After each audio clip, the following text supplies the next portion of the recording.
Hello friends, అందరికీ నమస్కారం.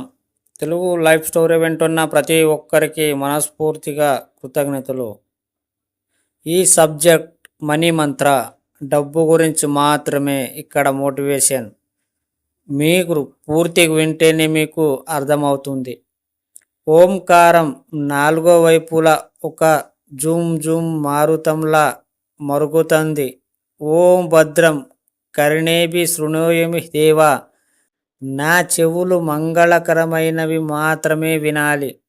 Yes, ఉదయం లేవగానే చెప్పండి. సూర్యోదయం కిరణాల నుండి జాలువారిన ఓంకారం నాలుగు వైపులా ప్రసారించి మనకు వెలుగునిస్తూ మనల్ని మేలుకొలుపుతుంది. మనం మాత్రం నిద్రావస్థల్లోనే ఉన్నాము.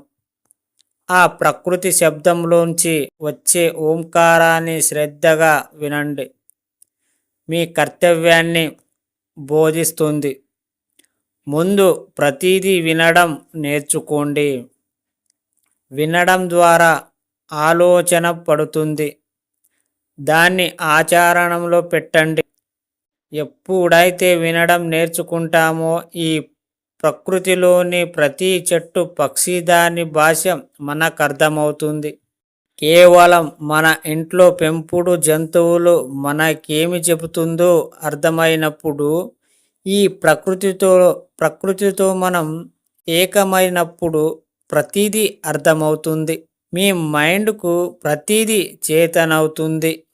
దానికి శరీరానికి తోడుగా చేసే సాధించండి. అలా పనికిరాని ముద్దుల ఎంతకాలం కూర్చుంటావు?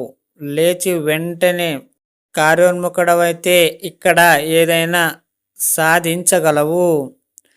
ఇంకా ఎన్ని రోజులు మీరు ఇలాగే కూర్చుంటారు? రేపు చూద్దాం, ఎల్లుండి చూద్దాం అనుకుంటూ వాయిదాలు ఎందుకు వేస్తున్నారు? మీరు మీ జీవితం మిమ్మల్ని మార్చుకోవాలని మీకంటూ ఒక లక్ష్యం లేదా?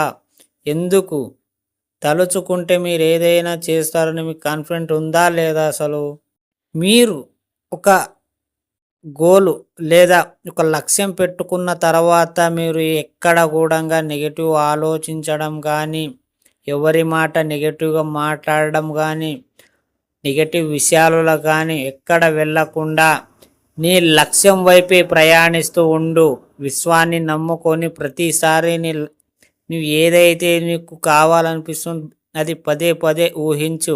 మీ యూనివర్స్కి చెప్పండి, నాకు ఇది అయినందుకు విశ్వానికి కృతజ్ఞతలని. ఒక్కసారి ట్రై చూడండి, మీకు అవుతుందా లేదా అనేది అర్థమవుతుంది. ఏది అంత త్వరగా అర్థం కాదు. ఒకవేళ అర్థమై ఉంటే కూడా మీకు అర్థమైతే కంటిన్యూ చేయండి, అర్థం కాకపోతే వదిలేయండి. అర్థమైందా ఫ్రెండ్స్? ఈ స్టోరీ విన్న ప్రతి ఒక్కరికి మనస్ఫూర్తిగా థ్యాంక్ యూ సో మచ్.